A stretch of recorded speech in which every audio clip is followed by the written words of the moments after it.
ॐ गं गणपतये नमः। ॐ ऐं સરસ્વત્યે નમઃ. આગળ આપણે જોયું કે વિશ્વરૂપ દર્શનમાં ભગવાનનું ઉગ્ર રૂપ જોઈને અર્જુન ભયભીત થઈ ગયા અને તેથી ભગવાનને પ્રાર્થના કરતા કહે છે કે તમારા આ વિશ્વરૂપને સમેટી લો અને મને હતું તે જ રૂપ બતાવો. અદ્રષ્ટપૂર્વં ઋષિતોસ્મિ દ્રષ્ટ્વા ભયેન ચ પ્રવ્યથિतं મનો મે તદેવ મે દર્શય દેવરૂપં પ્રસિદ્ધ દેવેશ જગન્નિવાસ. હે દેવેશ, હે જગન્નિવાસ, કદી પણ ના જોયેલું તમારું આ વિશ્વરૂપ દર્શન જોઈને હું હર્ષિત થયો છું.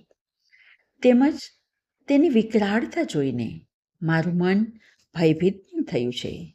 હવે કૃપા કરો અને પ્રથમ હતું તેવું જ રૂપ ફરીથી મને બતાવો. અહીં અર્જુન કહે છે કે અલૌકિક આશ્ચર્યમય વિશ્વરૂપ જોવાની યોગ્યતા મારામાં ન હતી, પરંતુ આપે કૃપા કરીને મને દેખાડ્યું.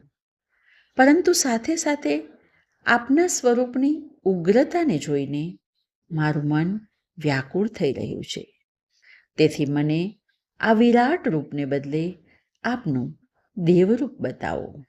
વળી આગળ કહે છે, કિરીટિનમ ગદિનમ ચક્રહસ્તમ ઈચ્છામિ ત્વામ દ્રષ્ટુમહં તથૈવ તેનૈવ રૂપેણ ચતુર્ભુજેન સહસ્રબાહો ભવ વિશ્વમૂર્તે. હે 1000 હાથવાળા વિશ્વમૂર્તિ, મારી તો ઈચ્છા છે કે હું આપને પહેલાં હતું તે જ રૂપમાં ફરીથી જોઉં. પહેલાં તમે મુગટધારી, ગદા અને ચક્રધારી વિષ્ણુ રૂપ હતા તે જ રૂપ ફરીથી બતાવો. વિશ્વરૂપ દર્શન દરમિયાન અર્જુને આગળ 17મા શ્લોકમાં કહ્યું હતું, કિરીટિનમ ગદિનમ ચક્રિણમ ચ તેજો રાશિ સર્વતો દીપ્તિમંતમ પશ્યામિ ત્વામ દુર્નિરીક્ષ્યમ સમંતાદ્દીપ્તાનલાર્કદ્યુતિમ પ્રમેયમ. કિરીટ, ગદા, ચક્રધારી રૂપના દર્શન કરેલા એ જ રૂપને જોવા માટે અર્જુને અહીં પ્રાર્થના કરી.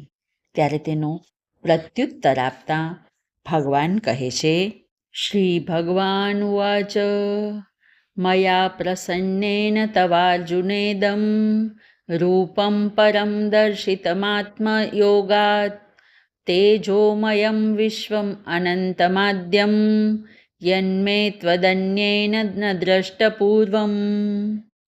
હે અર્જુન, તારા ઉપર પ્રસન્ન થઈને મારી આત્મશક્તિથી આ આદ્ય તેજોમય અનંત એવું વિશ્વરૂપ દર્શન કરાવ્યું. આ પહેલાં આવું રૂપ બીજા કોઈએ જોયું નથી.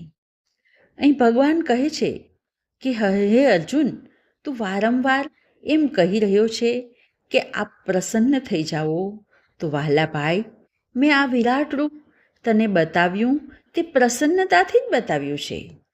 આ મારો કૃપા પ્રસાદ છે, જેથી તને દિવ્ય દ્રષ્ટિ પ્રાપ્ત થઈ અને તું એ સ્વરૂપના દર્શન કરી શક્યો જે રૂપને બીજા કોઈએ જોયું નથી.